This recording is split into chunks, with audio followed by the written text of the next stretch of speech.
interview. You talked about interview, you talked about onboarding. The other two were training and managing. Maybe talk a little bit about the process when you're in the training phase with your VAs. Yeah, training. So I kind of mentioned SOPs.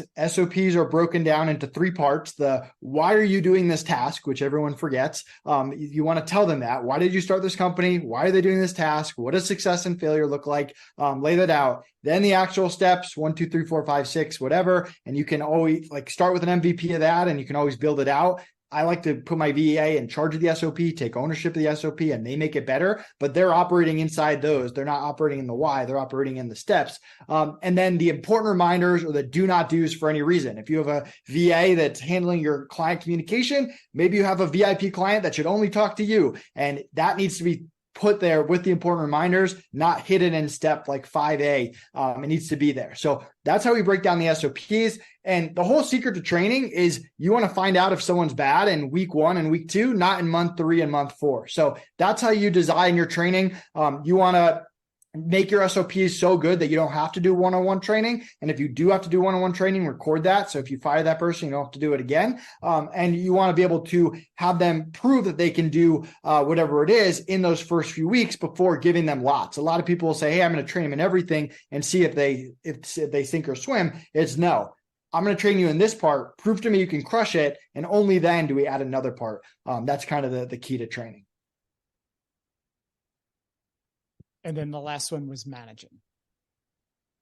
Yeah. So my funny acronym, the BARF method. So you will never be able to compete with other companies on money. They will always be able to pay your people more than you can. So if you're trying to keep your people around by paying them more, you will lose that battle. There has to be something else. So for us, it's getting them to buy in. So that's the V in BARF, showing showing appreciation is A, building a relationship is R, and building a family is F. So for getting them to buy in, you want them to feel like they're part owner of the business. You want them to, we treat them like owners of the business. We're saying our business. We're not saying my business, stuff like that. And we want to truly share with them, what are the goals? What are we trying to accomplish? We want to share wins with them. We want to share losses with them. They're not just off to the side doing like this one task and never talking to anyone. They feel a part of the company and what we're growing. Then appreciation, giving people shout outs, telling people are doing a good job in team meetings, all that kind of stuff. Say it as much as possible. Even a quick Slack message to end a week, stuff like that goes a long way. None of this is hard. It's just most people don't do it. And you want to become your VA's favorite client. That's the goal. If you are not your VA's favorite client, you will always have a risk that they're going to leave.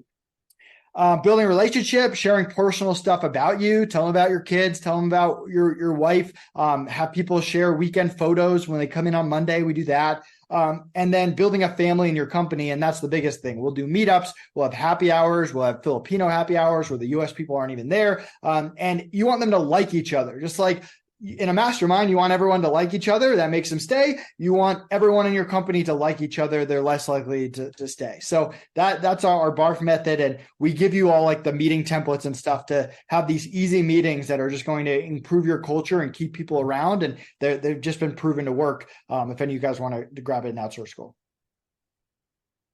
Thanks for that. Adam. Yeah, Zach, I'll go again. So there's a common theme here. Everyone says get an executive assistant and get a VA. It's like you'd be dumb not to. Yet at the same time, like a lot of us struggle. It's like, well, there's tripwires or there's effort or there's something that's holding us back. It's on our to-do list, just like sweeping out the garage. And it's like, yes, I know I should do it. And we're going through all of these like really awesome like detail, but like what have you found of being like, hey, you know what? Like if I'm turning on the other hat, like you shouldn't hire a VA because like I'm not a good enough leader. I don't know how to delegate. Like I gotta trust the system. Like if I'm putting on the other hat, maybe to dispel some of the common myths that trip up a lot of people of not jumping into that. Do you mind sharing from your experience on why people jump, why people don't jump, or if there truly is an answer of you shouldn't hire a VA? Because I've never heard that answer before, because it's always you should delegate. And so I'd be curious if you want to play with that sort of question a little bit, because I feel like there might be a lot of us that are on the fence or have one, and then we're like, but something, and we come up with an excuse, right? Yeah. So my overall mentality is hiring is the number one skill you have to learn as an entrepreneur. There's no way around it. If you suck at hiring, it's always going to hold you back. If you're good at hiring, it's going to make up for a lot of weaknesses that you might have in other places. And it's always going to give you an out. If your website breaks, you can quickly hire someone to fix it. If your business grows too fast, no big deal, because you know how to hire a player. So to me, it's like, if I wasn't good at hiring, which I was in this position, I just said, no, I'm not learning anything until I learn how to hire. My number one priority is creating a good hiring process that's repeatable, that spits out A players, and then and then after that keeps them